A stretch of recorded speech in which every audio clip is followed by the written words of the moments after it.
Tom Cameron Quaid. Chet Huntley. David Benson. John Chen. Tom Brokaw. Something fishy, an early warning system for terror threats that involves a little help from our friends in the animal kingdom.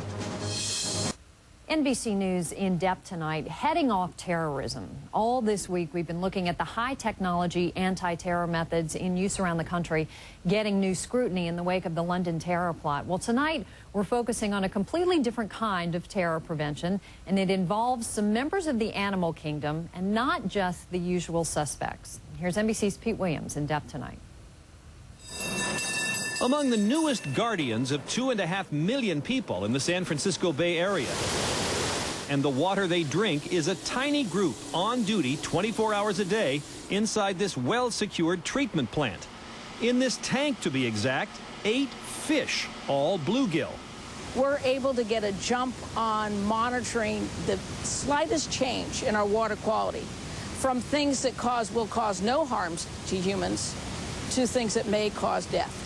The fish react to even traces of poisons by abruptly changing their movements. A computer system watches for that behavior, ready to sound the alarm.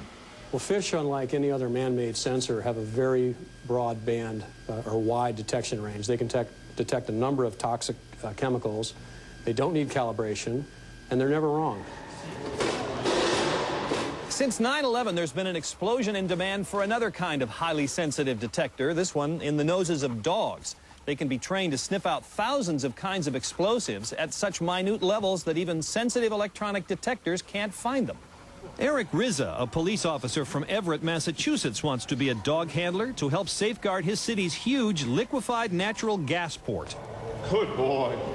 What has surprised you about the training you've had so far? How far we've progressed in a week. I mean, it seems like the dogs are ahead of us at this point. Here in Virginia, ATF teaches dogs to find weapons or explosives, but to ignore other potent smells, from food to perfume. Good boy. Feed him at source. When they find a potential hazard, here, a handgun, the dogs sit. Good game. ATF uses real-world experience to update the explosives in its training, recently adding the mix of chemicals used in the London subway bombings. When they get intelligence out in the field, they contact us and we can change our training to meet the requirements to the threat. See? A threat that's bringing hundreds of eager new recruits to the front lines. Pete Williams, NBC News, Front Royal, Virginia. Yeah.